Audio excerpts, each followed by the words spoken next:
El embarazo es la gestación o proceso de crecimiento y desarrollo de un individuo en el seno materno. Este abarca desde el momento de la concepción hasta el nacimiento, con una duración media de 269 días. Para ello, solo hace falta dos células y un milagro.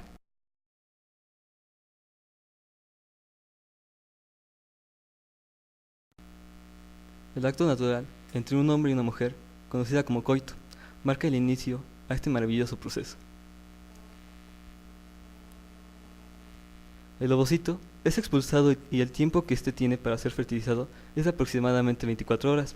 Por su parte, el espermatozoide tiene un tiempo aproximado para fertilizar de 48 a 72 horas.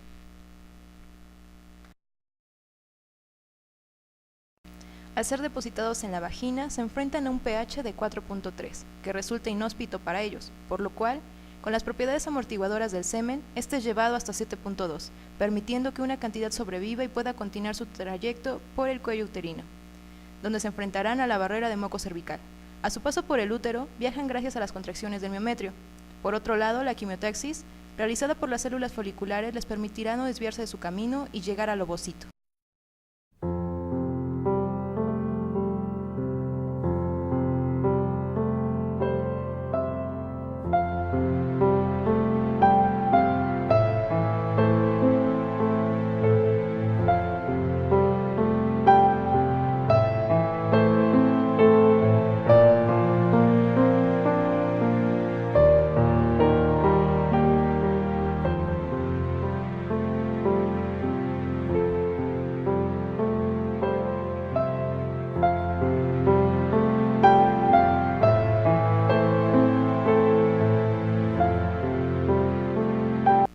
De los 200 a 300 millones que logran llegar capacitados a la vecindad con el ovocito secundario en la porción ampular, se enfrentan a un nuevo reto, lograr penetrar a la corona radiada, donde la hiperactividad del espermatozoide, más liberación de hialuronidasa por el acrosoma, da como resultado la separación de células foliculares.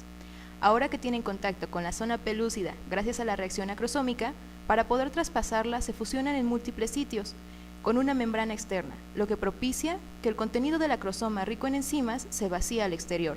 Entre los inductores más importantes para la reacción acrosómica encontramos progesterona, albúmina, ácido hialurónico y las glucoproteínas. Inmediatamente inicia un proceso de impermeabilidad hacia los demás espermatozoides, que puede ser una reacción cortical o reacción zonal.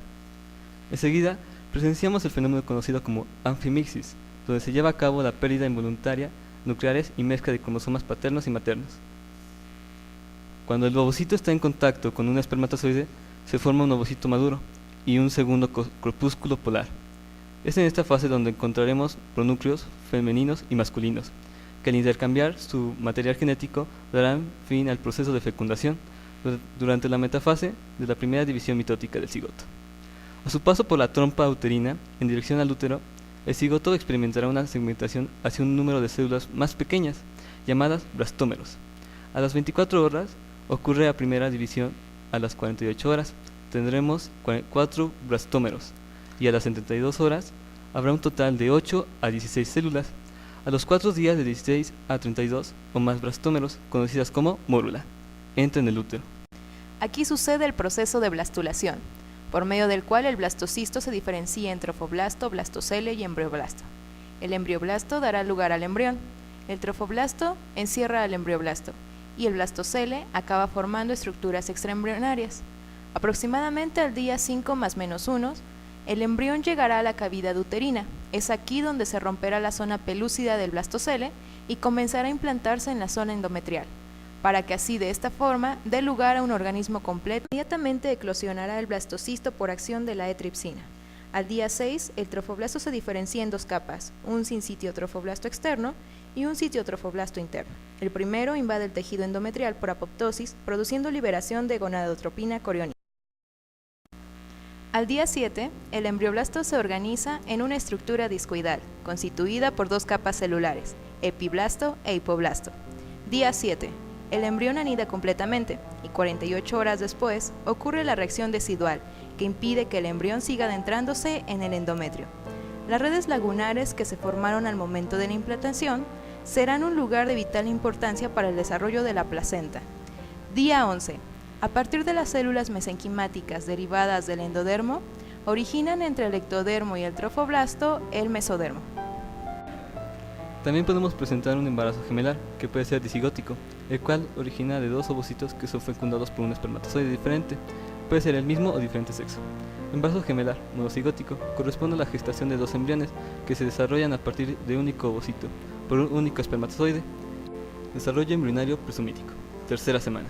En la tercera semana, el disco embrionario bilaminar se transforma en disco trilaminar por un proceso denominado gastrulación. El embrión queda constituido por tres capas germinativas: ectodermo, mesodermo, endodermo, que derivan de diferentes tejidos y órganos. La línea primitiva comienza a formarse a la tercera semana y es una condensación de células situadas en la línea media del extremo caudal epiblasto. Desarrollo de las capas germinales. El ectodermo, que forma la superficie dorsal del embrión y queda cubierta por la cavidad amniótica. Segundo, el mesodermo, que da lugar a la capa intermedia. Tercero, el endodermo, que da origen a la superficie ventral y queda sobre el saco vitelino. Desarrollo embrionario somítico, de la tercera semana a la octava semana. Etapa de organogénesis. Plegamiento o tubulación del embrión. Concluida la gastrulación, comienza el proceso de tubulación embrionaria. Comienza aproximadamente al día 21 más menos 1, con la formación de 4, que en conjunto producen los plegamientos cefálico-caudal y laterales del embrión. Morfología del embrión en la etapa embrionaria somítica. Corresponde a los estadios 9 a 23. Comienza en el momento en que aparece el primer par de somites, semana 3. Comprende el estadio 9, en el cual aparecen los tres primeros pares de somites. Comienza el desarrollo del sistema cardiovascular con la formación de la herradura cardiogénica y los primordios miendocárdicos. Semana 4. Comprende del estadio 10 al 12. En forma general, en esta semana el embrión concluye la tubulación, cerrándose ventralmente el intestino primitivo y quedando solo un estrecho pedículo de fijación. Semana 5. Esta semana marca el inicio del segundo mes de vida intrauterina. Comprende de los estadios 13 a 15. Esta semana se podrá determinar la longitud coronilla-rabadilla, debido a la flexión del cuerpo embrionario. Semana 6.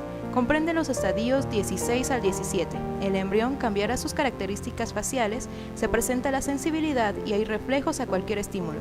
Semana 7. Comprende los estadios 18 al 20. Durante esta semana determina la morfogénesis primaria del corazón y el embrión aumenta considerablemente todas sus dimensiones. Semana 8. Se comprende del estadio 21 al 23. Concluye la etapa embrionaria y la cara de todo el embrión adoptará una apariencia fetal. Neurulación, proceso que comienza con la transformación del ectodermo, que cubre la notocorda. El ectodermo, por la inducción de la notocorda, se engrosa y se diversifica en la placa neural, tubo neural y conducta neural. Hacia los 22 días, a nivel del cuarto somite occipital y primer somite cervical, en la futura región cervical aparece el tubo neural. A los extremos del tubo se les llama neuroporo craneal y neuroporo caudal. El cierre del tubo neural progresa en dirección craneal y caudal. Hacia los días 24 y 26 se presenta el cierre final del neuroporo craneal y al final de la cuarta semana de desarrollo, entre los días 26 y 28, se cierra el neuroporo caudal.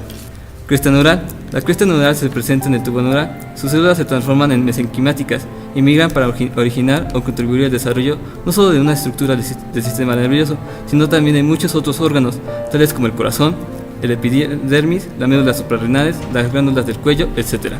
Vesículas cerebrales.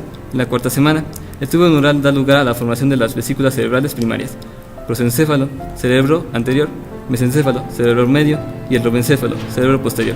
Durante la quinta semana, las vesículas cerebrales primarias dan lugar a las vesículas cerebrales secundarias. Del proceso cefalo se forma el terencéfalo, de donde surgirán los hemisferios encefálicos, y el diencéfalo, que forma el epitálamo, tálamo, hipotálamo e infundíbulo. El mesencéfalo no se subdivide y permanece como tal. Del lobencéfalo proviene el metencéfalo, de donde se dará origen puente, protuberancia, y el mielencéfalo, de donde se forma el bulbo raquídeo.